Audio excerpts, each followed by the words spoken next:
ఏ శుభకార్యానికైనా శుభారంభం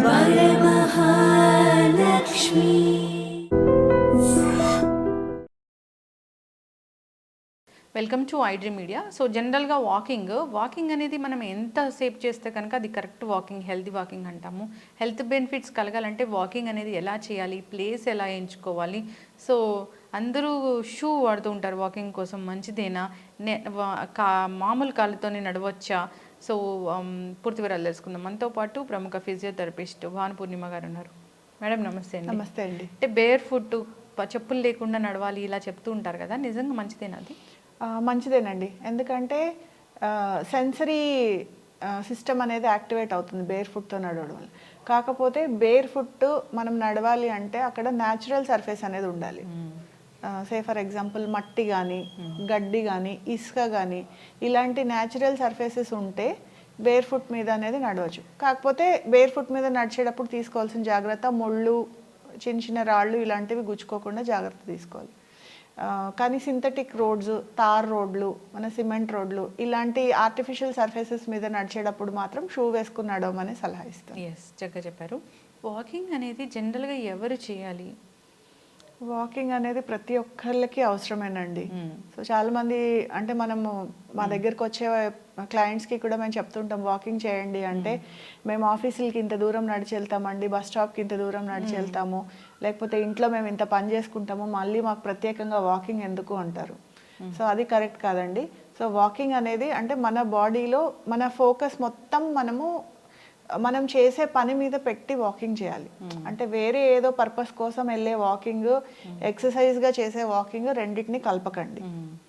సో ప్రత్యేకంగా ఈ టైం అనేది మనం కేటాయించుకొని, సో ఆ పర్టికులర్ టైంలో ఆలోచనలు ఏమీ పెట్టుకోకుండా ఫోకస్డ్గా వాక్ చేసి వస్తే దాన్ని మనం కరెక్ట్ వాకింగ్ అని మనం కన్సిడర్ చేయొచ్చు. ఓకే, ఏదైనా ఒక మంచి ప్లేస్ చూసుకునే వాక్ చేయాలంటే పార్కు అలాంటి దాంట్లోనే వాక్ చేయాలా మనము? అలా అయితేనే బెటర్ అండి, ఎందుకంటే సర్ఫేస్ అంటే మనం నడిచేటప్పుడు నడక కింద నుంచి అంటే గ్రౌండ్ నుంచి ఇంపాక్ట్ మన మోకాలకి డైరెక్ట్గా వస్తుంది. సో ఎగుడు దిగుడు ఉన్న సర్ఫేసెస్ కానీ, గుంతలు ఇలాంటివి ఉన్న సర్ఫేసెస్ కానీ చూసుకొని మనం వాకింగ్ ఎంచుకుంటే, సో షాక్ అబ్జార్బర్స్ అంటే మన మెనిస్కై ఉంటాయి, ఇవి దెబ్బతినే అవకాశం ఉంటుంది. అలా కాకుండా కొంచెం మంచి సర్ఫేస్, యూనిఫామ్గా ఉంటే సర్ఫేస్ ఎంచుకుంటే నడవడానికి మనకి ఈజీగా ఉంటుంది, ప్లస్ మన మోకాల ఆరోగ్యానికి కూడా మంచిది. భోజనం చేశాక వాక్ చేయాలా? భోజనం ఒకవేళ చేసిన తర్వాత వాక్ చేయాలంటే కనీసం అరగంట గ్యాప్ ఇవ్వాలి. డిన్నర్ వాక్ మంచిదా, ఎర్లీ మార్నింగ్ వాక్ మంచిదా? నన్ను అడిగితే ఎర్లీ మార్నింగ్ వాకే చెప్తాను. ఎందుకంటే దానికి ప్రిపేర్ అవ్వాలి అసలు. ఎర్లీ మార్నింగ్ వాక్ మంచిది ఎందుకంటే మనకి బేసిక్గా మనము బయటకు వెళ్ళినప్పుడు మన body vitamin D sun rays నుంచి అబ్జార్బ్ చేసుకుంటే, సో అది మన ఎముకల ఆరోగ్యానికి కూడా చాలా మంచిది. సో అందుకని ఎర్లీ మార్నింగ్ వాకే నేను ఒకవేళ కుదరకపోతే డిన్నర్ తర్వాత అయినా వాక్ చేయొచ్చు, బట్ ఎర్లీ మార్నింగ్. డయాబెటిక్ పేషెంట్స్కి వాకింగ్ అనేది ఎప్పుడు మంచిది? డయాబెటిక్ పేషెంట్స్కి వాకింగ్ అనేది కంపల్సరీ చేయాల్సిందేనండి. మంచిది అనిక చెప్పలేము, వాళ్ళు రొటీన్లో భాగంగా వాకింగ్ని కంపల్సరీ వాళ్ళు చేసుకోవాలి. ఎందుకంటే వాకింగ్ అనేది బ్లడ్ షుగర్స్ని నియంత్రించడానికి చాలా హెల్ప్ చేస్తుంది. బీపీ ఉన్న వాళ్ళు కూడా ఖచ్చితంగా వాక్ చేయాలని చెప్తారు కదా? అవునండి, ఖచ్చితంగా వాక్ చేయాలి. ఈ శీతాకాలంలో వాకింగ్ అప్పుడు ఎలాంటి జాగ్రత్తలు తీసుకోవాలి? శీతాకాలంలో బయటకు వెళ్ళేటప్పుడు ఒకవేళ రెస్పిరేటరీ ఇష్యూస్ లాంటివి ఏమన్నా ఉంటే ప్రాపర్గా కవర్ చేసుకోవడము, సో అలాంటి జాగ్రత్తలు తీసుకోవడం మంచిది. ఒకవేళ ఆస్తమా లాంటి వాళ్ళు ఉంటే కనుక అది కొంచెం బాగా చలి ఉన్న టైంలో కాకుండా కొంచెం ఎండ వచ్చిన తర్వాత వెళ్ళడం బెటరు. అంటే మన స్కిన్ డీహైడ్రేట్ అవ్వకుండా చూసుకోవాలి. అంటే చలికాలం అనగానే వాటర్ తాగడం తగ్గించేస్తాం, సమ్మర్ అనగానే ఎక్కువ వాటర్ తాగుతాం, కానీ చలికాలం రాగానే వాటర్ తాగడం తగ్గించేస్తాం. సో చలికాలంలో కూడా డీహైడ్రేట్ అవుతాము. సో మనం వాకింగ్ లాంటి యాక్టివిటీ ఎంచుకునేటప్పుడు మనం డీహైడ్రేట్ అవ్వకుండా ప్రాపర్గా వాటర్ అది తాగడము అలాంటి జాగ్రత్తలు కొంచెం తీసుకుంటే సరిపోతుంది. వెంటనే వాక్ చేసిన వెంటనే నీళ్ళు తాగకూడదు కదా? లేదండి, ఎనీ హెవీ ఎక్సర్సైజ్, వాకింగ్ అనే కాదు, డాన్సింగ్ కానీ లేకపోతే ఎనీ ఎక్సర్సైజ్, జిమ్ కానీ ఎనీ హెవీ ఎక్సర్సైజ్ చేసిన వెంటనే వాటర్ తాగడం అనేది కరెక్ట్ కాదు. కనీసం ఒక 5 నుంచి 10 నిమిషాలు గ్యాప్ ఇచ్చి తర్వాత వాటర్ తీసుకోవచ్చు. కార్డియో ఇష్యూస్ ఉన్న వాళ్ళు ఎలా వాకింగ్ చేయాలి అంటే చెమటలు వచ్చేంత వరకు వాకింగ్ చేయాలా, ఎట్లా చేయాలి, నార్మల్ వాక్ చేయాలా? కార్డియో ఇష్యూస్ ఉన్న వాళ్ళు హెవీగా స్ట్రెయిన్ అవ్వడం అవాయిడ్ చేయడమే బెటర్ అండి.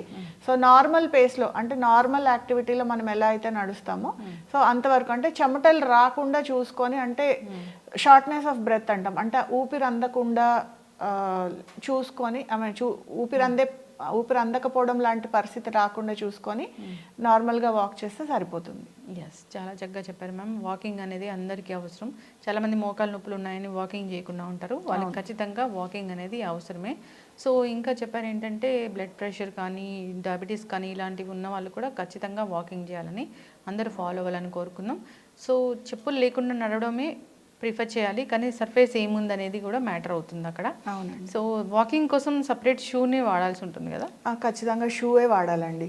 ఎందుకంటే మన ఆర్టిఫిషియల్ సర్ఫేస్ మీద మనం నడిచినప్పుడు మన మోకాలకి డ్యామేజ్ జరగకుండా ఉండాలంటే దానికి ప్రాపర్గా షాక్ అబ్జార్బింగ్ ఉండే షూ వాడితేనే అది ప్రాపర్గా ఉంటుంది. అంటే మీరు చెప్పే రెమెడీస్ చాలా చక్కగా పనిచేస్తాయి. అందరూ సెంటర్కి రావాలని ఏమి ఉండదు. సో అయితే మోకాలు నొప్పులు వచ్చాయంటే నిజంగానే రెమెడీస్తో తగ్గించుకోవచ్చా? తగ్గించుకోవచ్చు అనే దానికంటే చెక్లో పెట్టచ్చు అని చెప్పొచ్చు అండి. సో వన్స్ అరుగుదల అంటే మనం జనరల్గా మాట్లాడుకునే మోకాలు నొప్పులు ఆస్టియోఆర్థరైటిస్ అంటాం. సో మోకాలు అరిగిపోతూ ఉండడం. సో దాన్ని ఏంటంటే ఒకసారి మనకి అరిగిపోవడం స్టార్ట్ చేసిన తర్వాత, ఆల్రెడీ అరిగిపోయిందైతే వెనక్కి తీసుకెళ్ళలేం కానీ దాన్ని ఫర్దర్గా అరగకుండా ఆపొచ్చు. సో మన డే టు డే యాక్టివిటీస్ని మనం ఇబ్బంది లేకుండా, నొప్పి లేకుండా మేనేజ్ చేసుకోవచ్చు. చిన్న చిన్న టెక్నిక్స్ అంటే అసలు ఏముంటాయి? బేసిక్గా మోకాలు నొప్పులు వస్తున్నాయి, స్టార్ట్ అయినాయి అంటే మన మజిల్స్ వీక్ అవడం అండి. ఎందుకంటే స్కెలిటన్ స్ట్రక్చర్ని పట్టి ఉంచేది మజిలే. సో మజిల్ ఎప్పుడైతే వీక్ అవుతుందో దాని స్ట్రెంగ్త్ తగ్గిపోవడం వల్ల బోన్స్ రెండు దగ్గరకు వచ్చేస్తాయి. సో బోన్స్ రెండు దగ్గరకు వచ్చేసినప్పుడు ఒకదాని మీద అరుగుదల అనేది స్టార్ట్ అయ్యి మనకి అడుగు వేసిన ప్రతిసారి నొప్పి వస్తూ ఉంటుంది. సో అందుకనేసి సో ఇప్పుడు మనము ఎప్పుడైతే అరుగుదల స్టార్ట్ అయిందో ఆ అరుగుదలని ఆపాలి అంటే మజిల్ని స్ట్రెంగ్తన్ చేయాలి. సో మనం ఇంట్లో చిన్న చిన్న ఈ రెమెడీస్ ద్వారా మజిల్ని స్ట్రాంగ్ చేసుకుంటాం. సో మనం ఎప్పుడైతే మజిల్ స్ట్రాంగ్ ఉంటుందో సో బోన్ కూడా పొజిషన్ మెయింటైన్ చేసి మనకి నొప్పి లేకుండా మనం చూసుకోవచ్చు. మోకాలు నొప్పులు ఉన్నవారు వాకింగ్ చేయొచ్చా? చేయాలి, చేయొచ్చు కాదు, కంపల్సరీ చేయాలి. చేస్తూ ఉంటే ఏంటంటే యాక్టివిటీ అండి. సో ఏదైనా ఇప్పుడు మన మజిల్ ఏంటంటే ఈజీగా అది ఎప్పుడు రెస్ట్ తీసుకుందామనే చూస్తూ ఉంటుంది. సో ఎప్పుడైతే మజిల్ రెస్ట్ తీసుకుంటుందో సో ఆటోమేటిక్గా ఇప్పుడు మన ఎగ్జాంపులే తీసుకుందాం. ఎప్పుడైనా మనం రోజు వాకింగ్ చేసే అలవాటు ఉంది, ఒక వారం రోజులు చేయలేకపోయాము, తర్వాత వెళ్ళాలంటే వెళ్ళగలుగుతామా? సో మజిల్ కూడా అంతే. సో దాన్ని ఏంటంటే దాని పని అది చేసుకుంటూ వెళ్తూ ఉంటే సో ఫంక్షన్ అనేది ప్రాపర్గా మెయింటైన్ అవుతుంది. ఓకే, చక్కగా చెప్పారు మ్యామ్. ఇప్పుడు మోకాలు నొప్పులు వచ్చిన వాళ్ళు అక్కడ ఏమైనా పట్టీలు వేసుకోవాలి అంటే ఏదో సంథింగ్ దానికి స్ట్రెంగ్తన్ కోసం పట్టీలు అలాంటివి దొరుకుతూ ఉంటాయి కదా, పనిచేస్తాయి అవి? పట్టీలు అంటే నీ క్యాప్స్ అంటామండి. సో నీ క్యాప్స్ ఏంటంటే సపోర్ట్ కోసం. సే ఫర్ ఎగ్జాంపుల్ చాలా సివియర్గా పెయిన్ ఉంది అనుకుందాం. పెయిన్ ఉన్నప్పుడు ఆ నొప్పి వల్ల ఏదైనా పని చేయలేకపోతున్నారు. సో అంటే మెట్లు ఎక్కాలి, లేదంటే దూరాలు వాకింగ్ చేయాలి, లేకపోతే నిలబడాలి. సో అలాంటప్పుడు ఈ పట్టీలు అనేవి అంటే నీ క్యాప్స్ అనేవి సపోర్ట్ లాగా పనిచేస్తాయి. సో అవేంటంటే మనం unavoidable situations, say for example మనం ఎక్కడికన్నా లాంగ్ డిస్టెన్స్లో మనము ట్రావెల్ చేయాలి, లేకపోతే ఏదన్నా ఇంట్లో ఏదన్నా అకేషన్ ఉంది, లేకపోతే అలాంటి అకేషన్స్ అప్పుడు, లేకపోతే ఎక్కువసేపు నిలబడి పని చేసుకోవాలి అన్నప్పుడు సపోర్ట్ కోసం వాడుకోవడంలో తప్పులేదండి. సపోర్ట్ ఇస్తుంది. కానీ ఇదేదో బాగుంది, ఇది వేసుకుంటే మనకి నొప్పి రావట్లేదు అని చెప్పి కంటిన్యూస్గా వాడితే మాత్రం దాంతో ఇబ్బందులు ఎదుర్కోవాల్సి వస్తుంది. సో కాబట్టి నీ క్యాప్స్ అనేవి అవసరమైనప్పుడు మాత్రమే వాడాలి. ఇప్పుడు మోకాలు నొప్పులు సర్జరీ అయిన తర్వాత ఫిజియోథెరపీ అవసరమా? ఖచ్చితంగా చేసుకోవాలి. ఏం జరుగుతుంది ఫిజియోథెరపీ చేస్తే? ఫిజియోథెరపీ అంటే ఇప్పుడు మోకాలు మీకు సర్జరీ అయ్యే స్టేజ్ వచ్చిందంటేనే కనీసం ఒక 6 నుంచి 8 సంవత్సరాలు వాళ్ళు మోకాలు నొప్పులతో తీవ్రంగా ఇబ్బంది పడి ఉంటారు. మన బాడీలో ఎక్కడైనా నొప్పి ఉంది అన్నప్పుడు సో ఆ పర్టికులర్ బాడీని అంటే ఆ జాయింట్ని మనం వాడడానికి ఆ నొప్పి అవాయిడ్ చేయడానికి మనం కంపన్సేటరీ మూమెంట్స్ అనేవి అలవాటు చేసుకుంటాం. మెట్లు ఎప్పుడు ఎక్కొచ్చు? మెట్లు ఎక్కొచ్చు అంటే తప్పనిసరి పరిస్థితుల్లో ఎక్కొచ్చు అండి. అంతేగాని ఫిట్నెస్ కోసము ఎక్సర్సైజ్ మెయింటైన్ చేయడం కోసము మోకాళ్ళ హెల్త్కి మెట్లు ఎక్కడం అయితే అంత కరెక్ట్ కాదు. మిగిలిన అంటే తప్పక ఇంకా మెట్లు ఎక్కాల్సి వచ్చినప్పుడు అయితే తప్పదు అనుకోండి. లిఫ్ట్ వాడాలా మెట్లు ఎక్కాలా అసలు జనరల్గా? లెస్ దెన్ 2 floors మెట్లు ఎక్కండి, అభ్యంతరం లేదు. అంతకంటే ఎక్కువ ఉంటే అయితే నేను లిఫ్ట్ వాడమని సజెస్ట్ చేస్తాను. ఎస్, చక్కటి ఇన్ఫర్మేషన్ మ్యామ్. సో ఏదైనా ఒక ఫుడ్ తింటే ఈ మోకాలు నొప్పులు బాగా పెరుగుతాయి అనేది ఏమైనా ఉంటుందా? రుమటాయిడ్ ఆర్థరైటిస్ ఒకవేళ ఉంటే కొన్ని ఫుడ్స్ వల్ల నొప్పులు ఎక్కువయ్యే అవకాశం ఉంటుందండి. బట్ సాధారణంగా అయితే అలా ఏముండదు. బట్ మీరు కనుక రుమటాయిడ్ కానీ ఇంకేదైనా ఆటో ఇమ్యూన్ అలాంటి ప్రాబ్లమ్స్ వల్ల మీకు జాయింట్ పెయిన్స్ వస్తుంటే మాత్రం ఫుడ్ తోటి ఎఫెక్ట్ అవుతుంది. సో ఆ ఫుడ్ని అవాయిడ్ చేయడం బెటర్. ఎస్, చక్కగా చెప్పారు మ్యామ్. మోకాలు నొప్పులు అసలు రాకుండా ఉండాలంటే ఏం జాగ్రత్తలు తీసుకోవాలి? రాకుండా ఉండాలి అంటే దాన్ని మ్యాక్సిమం మోకాళ్ళని ఉపయోగంలో ఉంచాలి. సో పాతకాలంలో మనము నేల మీద కూర్చునే వాళ్ళం, అందుకే చూడండి వాళ్ళకి ఎవరికి మోకాలు నొప్పులు లేవు. సో టాయిలెట్స్ వాడేటప్పుడు ఇండియన్ టాయిలెట్స్ అంటే కనీసం రోజులో 4-5 సార్లు అయినా మోకాలు ఫుల్ మూమెంట్ కనుక చేస్తే మనం మోకాలు నొప్పులు రాకుండా ప్రివెంట్ చేసుకోవచ్చు. తర్వాత చిన్న చిన్న ఎక్సర్సైజెస్ ఉంటాయి. అంటే క్వాడ్రిసెప్స్ మజిల్ బేసిక్గా మోకాలు మూమెంట్కి హెల్ప్ చేస్తుంది. సో ఆ క్వాడ్రిసెప్స్ మజిల్కి స్ట్రెంథెనింగ్ ఎక్సర్సైజెస్ కనుక చేసుకుంటే మోకాలు నొప్పుల్ని మనం మ్యాక్సిమం అవాయిడ్ చేయొచ్చు.